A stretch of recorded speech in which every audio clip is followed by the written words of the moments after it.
오늘 말씀은 기다림 속에서 피어나는 소망, 기다림 속에서 피어나는 소망이라는 말씀으로 말씀 전하도록 하겠습니다. 여러분 혹시 누군가를 기다려본 적 있으십니까? 또 무언가를 기다린 적 있으십니까? 오래 기다려본 적 있으신가요? 어제 저희는 가정 예배를 드리고 나서 가족들과 함께 저녁 식사를 하기로 했습니다. 뭐 먹고 싶니 하니까 나 떡볶이 어때? 그러니까 떡볶이 해서 이제 떡볶이를 먹기로 했죠. 토요일 저녁에 웬 떡볶이인가? 예. 모든 가족들이 찬성해서 떡볶이에 감자튀김과 치킨까지 푸짐하게 시켰습니다. 그런데 문제는 5시 30분에 시켰는데 30분이 지나도 오질 않는 거예요.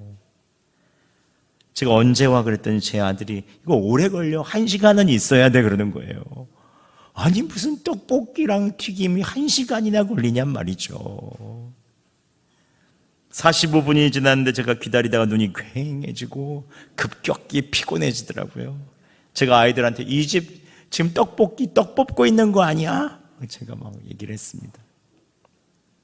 근데 신기한 건 평소 같으면 가정 예배만 드리고 다 흩어졌을 텐데 가족 누구도 자리를 떠나지 않고 계속 기다렸습니다.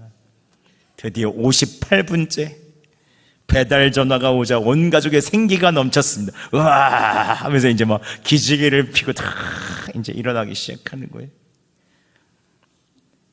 아들들이 하는 것처럼 치킨을 떡볶이 국물에 딱 찍어서 먹는 순간 이런 생각이 들더라고요. 오래 기다린 만큼 기쁨도 크구나. 예. 오늘은 대림절 첫 번째 주일입니다. 대림이란 말은 기다릴 때 이말임 오시는 분을 기다린다는 것이죠. 예수님의 오심을 기다리는 기간입니다. 그런데 이러한 예수님을 정말 오래 기다린 사람이 있습니다. 그 사람의 이름은 본문에 나타나는 것처럼 시므온이죠. 성경을 살펴보면 그의 기다림 속에서 그 기다림이 얼마나 길었는지, 또 얼마나 그 기쁨은 컸는지, 그 기다림 속에서 나타나는 소망이 무엇인지 볼 수 있습니다. 함께 우리 그 본문 안으로 찾아가 들어가 보겠습니다. 오늘 시므온이 살던 그 시대는 로마의 지배 아래 있던 암흑기였습니다. 팍스 로마나라고 해서 로마로 입장에서는 세계를 정복한 평화의 시대라고 하지만 다스림을 받는 백성들, 하나님의 백성이라고 자부했던 이스라엘에게는 로마에게 짓밟히고 있는 과정이었습니다. 그런데 더 힘든 것은 하나님의 음성이 들리지 않는 영적 암흑기가 계속됐다는 것입니다. 이렇게 힘든 상황이 되는데도 말라기, 구약 성경의 마지막에 있는 말라기의 예언을 끝으로 400년 동안이나 하나님의 음성이 들리지 않았습니다. 환상도 보이지 않았고 선지자를 통해 말씀도 전해지지 않았습니다. 백성들은 생각했겠죠. 하나님이 우리를 버리신 것인가? 구약 예언서에 나오는 메시아는 정말 오시나? 우리를 구원하시는 것이 맞나? 이렇게 생각했을 것입니다. 바로 그 절망의 시대에 시므온이라는 한 사람이 있었습니다. 함께 25절 말씀 봉독하겠습니다. 시작. 예루살렘에 시므온이라 하는 사람이 있으니 이 사람은 의롭고 경건하여 이스라엘의 위로를 기다리는 자라. 성령이 그 위에 계시더라. 아멘. 이스라엘의 위로를 기다리는 자라. 여기서 이스라엘의 위로라고 할 때 위로는 헬라어로 파라클레시스입니다. 이 말은 곁으로 불러내다, 쓰러져 있을 때 일으켜 세우다라는 뜻입니다. 그러니까 시므온은 쓰러진 이스라엘을 다시 일으켜 세울 그 위로의 메시아, 회복시킬 그 메시아를 기다린 것입니다. 이 메시아는 그에게 소망이었습니다. 그래서 간절히 시므온은 기다렸죠. 그런데 여러분, 오늘 본문은 짧게 나오지만 이 시므온이 예수 그리스도를 기다리기가 쉬웠을까요? 26절에 보면 그리스도를 보기 전에 죽지 아니하리라 라고 성령님께서 말씀하신 것을 미루어 보면 그의 나이는 어느새 죽기 바로 전 인생의 황혼기가 되었음을 알 수 있습니다. 그는 젊을 때부터 매일 아침 일어나 성전에서 기도하며 기다렸습니다. 오늘 오실까? 내일 오실까? 어떻게 오실까? 어느새 해가 뉘엿뉘엿 그날도 메시아는 오지 않았죠. 이런 날이 1년, 10년, 20년, 30년 계속되었지만 메시아는 오지 않았습니다. 인생의 황혼기가 되어 머리는 어느새 휘어졌고 이제 허리도 아프고 무릎도 아픕니다. 성전 층계를 올라가려면 예전에는 단숨에 올라갔던 그 성전 층계가 이제는 쉬었다 올라가야 합니다. 숨이 찹니다. 그런데 오늘 성경을 자세히 살펴보면 이 시므온을 누구도 알아주지 않았던 것 같습니다. 누가복음 1장에 예수님을 기다렸던 사가랴는 제사장이었고 오늘 본문 바로 뒤에 나오는 안나는 선지자였습니다. 그런데 시므온에 대해서는 아무런 직책도 그에 대해서 아무런 사회적인 위치도 이야기하지 않습니다. 그는 평범했고 일을 해야 하는데 그래야 먹고 사는데 성령에 따라서 성전에서 기다리니 10중8구 가난했을 것입니다. 심지어 성전에서 시몬을 조롱하는 사람들도 있었을 것입니다. 저 늙은이 좀 봐. 또 성전에 왔어? 이상한 거 아니야? 계속 아침부터 자리만 차지하고 있네. 시므온도 매일매일 하나님의 약속과 내면의 의심 사이에서 싸웠을 것입니다. 하나님, 벌써 수십 년째입니다. 정말 성령님께서 말씀하신 것이 맞습니까? 제가 죽고 나서도 안 오시는 것 아닙니까? 여러분, 소망이 없으면 기다릴 수가 없습니다. 여러분도 시몬처럼 기다리고 있는 것이 있습니까? 고3생들은 합격 발표를 기다립니다. 엊그저께 금요 성령 집회 때 앞에서 찬양 불렀던 고3 여학생에게 물어보니 합격 발표를 기다리고 있다고 하더라고요. 우리는 다 기다리죠. 청년들은 면접 후 취업 결과를 기다립니다. 아프신 분들은 병원의 검사 결과를, 수술 날짜를 기다리고 회복되기를 기다립니다. 믿음의 가정에서는 자녀들이 다시 예수님께 돌아오기를 기다리죠. 그런데 문제는 이 기다림이 너무 길어지면 우리의 몸과 마음이 지칩니다. 남들은 빨리빨리 응답되고 빨리빨리 앞으로 나아가는 것 같은데 나만 느린 것 같습니다. 비교하게 되고 의심하게 되고 자책할 때도 있죠. 제가 뭘 잘못한 건 아닙니까, 주님? 기다림은 우리를 두렵게 하고 낙심하게 만들기 쉽습니다. 여러분, 소망이 없으면 기다릴 수가 없습니다. 그런데 그럼에도 불구하고 오늘 하나님께서 시므온이 이스라엘의 위로를 소망으로 기다리게 하여 주십니다. 그렇다면 시므온은 어떻게 그 오랜 시간 소망을 가지고 기다릴 수 있었을까요? 우리는 시므온을 통해서 중요한 인생의 원리를 알게 됩니다. 첫 번째, 성령의 인도에 따라 순종해야 합니다. 함께 25절 다시 한번 봉독하겠습니다. 시작. 이 사람은 의롭고 경건하여 이스라엘의 위로를 기다리는 자라. 성령이 그 위에 계시더라. 아멘. 시므온 위에 누가 계셨습니까? 성령 하나님이 계셨죠.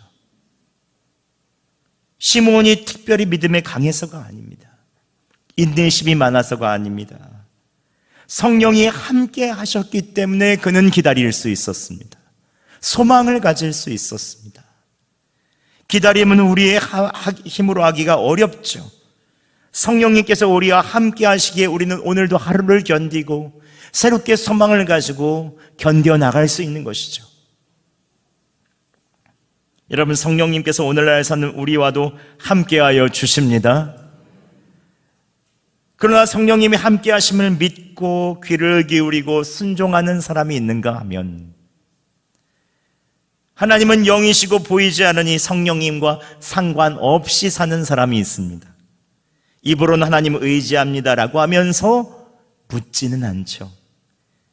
마음속에 들려오는 세미한 음성을 듣는데도 내 마음대로 할 때가 있습니다.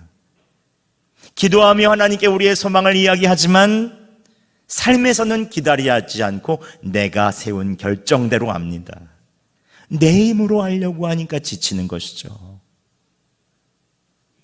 그렇다면 어떻게 해야 되는 것입니까? 27절 말씀 저희가 함께 봉독하겠습니다. 시작. 성령의 감동으로 성전에 들어가매 마침 부모가 율법의 관례대로 행하고자 하여 그 아기 예수를 데리고 오는지라. 아멘. 시므온이 성전에 들어간 날은 평범한 날이었습니다.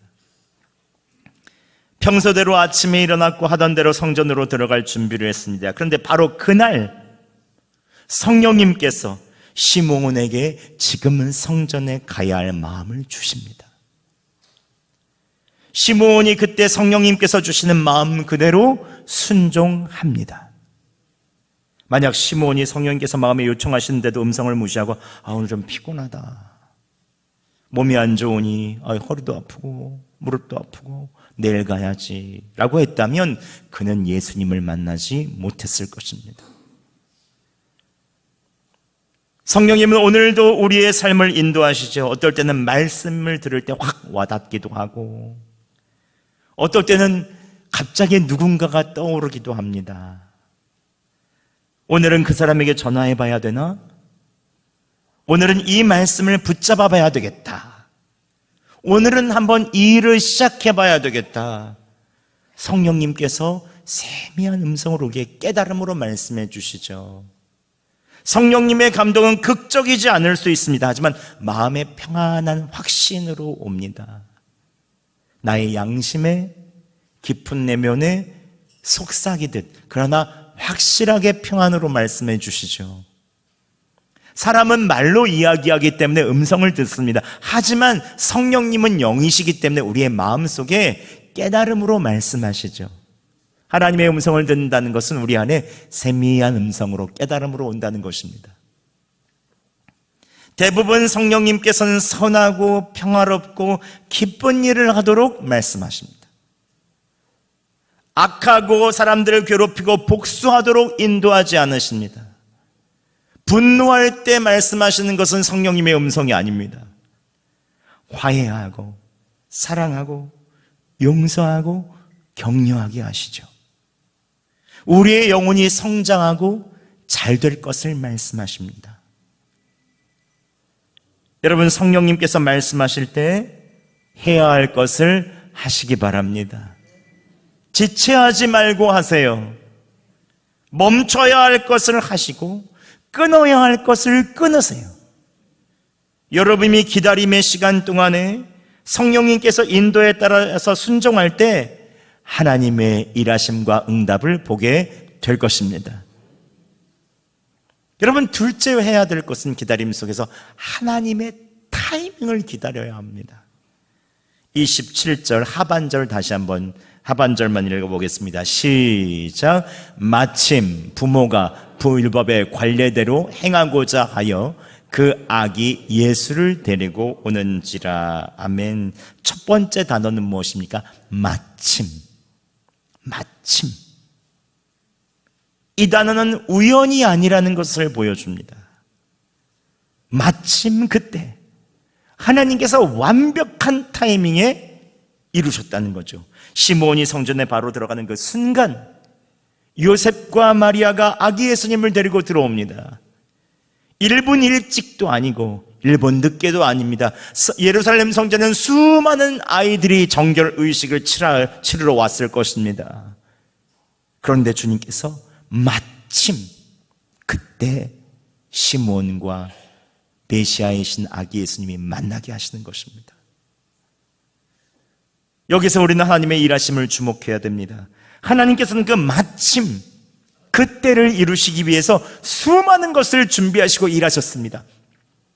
시므온의 입장에서는 침묵하시는 것 같았지만 하나님께서는 수많은 것을 준비하셨죠. 시므온과 만나게 해주시기 위해서 로마 왕제가 호정 명령을 내리게 하셔서 요셉과 마리아를 나사렛에서 베들레헴까지 계속 인도하여 주셨습니다.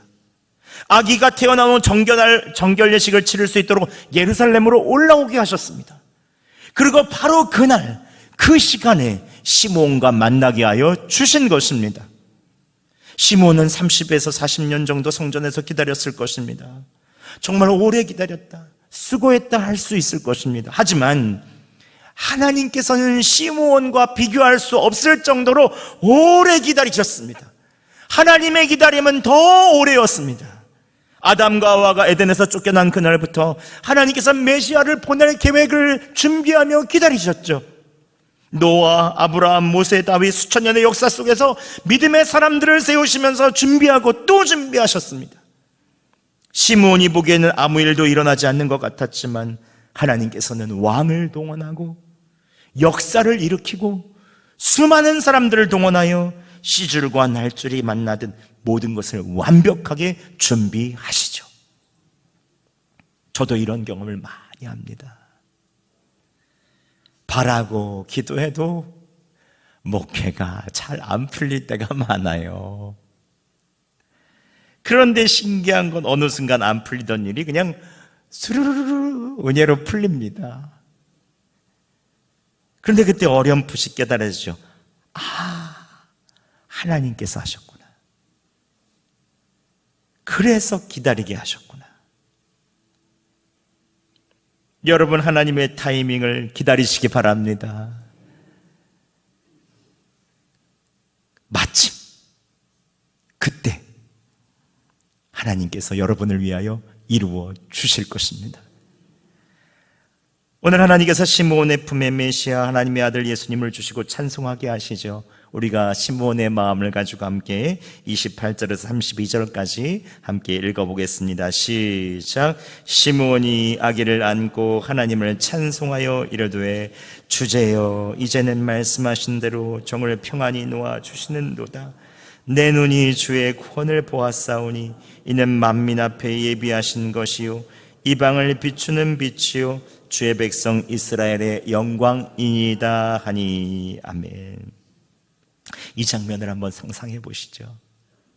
늙은 시므온의 발에 하나님의 아들 전 인류를 구원할 그 메시아가 품에 안겨 있습니다.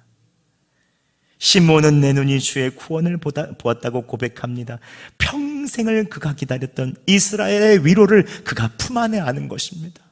누구도 안지 못했던 그 이스라엘의 위로를 품 안에 안은 거죠. 여러분, 우리가 잊지 말아야 할 것이 있습니다. 오늘 본문 34절에 보면 이 아이가 비방을 받는 표적이 될 것을 말하며 아기가 십자가를 지실 것을 오늘 이 시므온의 입술을 통해서 예언합니다. 시므온이 내 눈이 주의 구원을 보았다고 고백했던 그 아기는 30년 후에 인류의 죄를 위하여 십자가를 지시죠. 모든 인류의 죄를 다 하나님의 심판과 저주를 온몸으로 받으시고 대신 우리에게 자유와 평안을 허락하여 주십니다. 테텔레스타이, 다 이루었다 라고 외치며 우리에게 참다운 평안, 죄의 속박에서 노임을 받게 하여 주시죠. 하나님의 기다림, 시므온의 소망은 예수 그리스도 안에서 완성되었습니다. 이 소망과 기다림은 오늘날 우리에게도 유효하죠. 시므온은 아기 예수님을 안았지만 우리는 이미 부활하신 예수 그리스도를 우리의 품 안에 안았습니다. 시므온은 메시아이신 예수님을 기다렸지만 우리는 다시 오실 예수님을 기다립니다. 여러분, 예수 그리스도를 바라보시기 바랍니다. 우리의 기다림은 예수 그리스도 안에서 완성되죠. 우리의 삶의 모든 기다림, 모든 순간들, 그것들은 예수 그리스도, 소망이신 예수 그리스도를 바라며 만날 때 그것들이 이루어집니다. 그렇다면 우리는 대림절 예수 그리스도를 어떻게 기다려야 할까요? 아까에 있는 모든 얘기들 다시 한번 말씀드리겠습니다. 첫 번째, 성령님의 인도하심에 순종하시기 바랍니다. 시몬이 성령의 감동으로 성전에 갔던 것처럼 일상 속에서 성령의 음성에 항상 귀 기울이세요. 성령님의 감동은 극정이지 않을 수 있습니다. 마음에 평안이 오거나 어떤 생각이 떠오르거나 주님께서 주시는 확신이 있을 수 있습니다. 대부분 소망과 사랑, 선한 일, 좋은 일이 떠오릅니다. 죄와 교만, 우상을 섬기는 것을 끊도록 내면에서 요청이 옵니다. 주저 말고 순종하시기 바랍니다. 그때 하나님께서 마침 그때 이루시는 일들을 경험하게 하여 주실 것입니다. 두 번째, 여러분, 하나님의 타이밍을 기다리며 기도하세요. 시몬이 매일 성전에 나아가 기다리면서 했던 것은 무엇이겠습니까? 이 집은 내 기도하는 집이라 계속해서 기도했겠죠. 여러분, 기다림의 제목을 구체적으로 하여서 매일마다 소망의 예수님께 나아가 기도하세요. 기다림은 곧 기도가 되어야 합니다. 그냥 무작정 기다려서는 안 됩니다. 하나님의 타이밍은 반드시 오니 우리가 그때를 알아볼 수 있도록 우리는 항상 기도해야 합니다. 변함없이 꾸준히 매일 그 제목을 가지고 주님 앞에 나아가 기도하시기 바랍니다. 예배당에 나오시면 제일 좋겠지만 그렇지 않더라도 여러분이 있는 곳에서 주님을 바라며 기도하시기 바랍니다. 하나님께서 이루어 주실 것입니다. 마지막으로 우리가 꼭 해야 되는 것은 다시 오실 예수님을 기다리세요. 2000년 전인 시므온은 처음 오실 예수님을 기다렸지만 우리는 다시 오실 예수님을 기다리죠. 대림절은 과거의 예수님의 탄생을 단순히 기념하는 절기가 아닙니다. 다시 오실 예수님을 기대하며 기다리는 절기죠. 요한계시록 22장 20절에서 예수님은 말씀하십니다. 내가 진실로 속히 오리라. 그때 사도 요한은 이렇게 응답합니다. 아멘, 주 예수여 오시옵소서. 이것은 우리의 고백이 되어야 됩니다. 따라해 보겠습니다. 아멘, 주 예수여 오시옵소서. 아멘, 주 예수여 오시옵소서. 다시 오셔서 모든 것을 완성하실 예수님을 소망으로 기다리시기 바랍니다. 성령님께서 어떤 상황 속에서도 끊어지지 않는 소망을 주실 것입니다. 말씀을 맺겠습니다. 오늘 대림절 첫 번째 주일, 우리는 성경의 인물 예수님을 기다렸던 시므온을 만났습니다. 그가 보여준 것은 무엇입니까? 기다림 속에서 피어나는 소망입니다. 여러분은 혼자 기다리지 않습니다. 시므온 위에 성령님께서 계셨던 것처럼 여러분 안에 성령님 계심을 믿으시기 바랍니다. 예수님께서 세상 끝날까지 너희와 항상 함께 있으리라 약속하여 주셨습니다. 성령님의 인도를 받으세요. 마침 그때 하나님의 타이밍을 기다리며 기도하세요. 다시 오실 예수님을 소망으로 기다리시기 바랍니다. 하나님의 때가 되어 마침 그때가 되면 모든 것을 다 이해할 그 순간이 오게 될 것입니다. 그리고 우리가 이런 고백을 했으면 좋겠습니다. 주님이시군요. 응답하시는 분 주님이시군요. 이 대림절 기간 내가 기다리는 것들을 주께 맡기고 함께 하시는 주님 바라볼 때 주님께서 응답하여 주시고 소망이신 주님을 알려주시기를 예수 그리스도의 이름으로 축원합니다.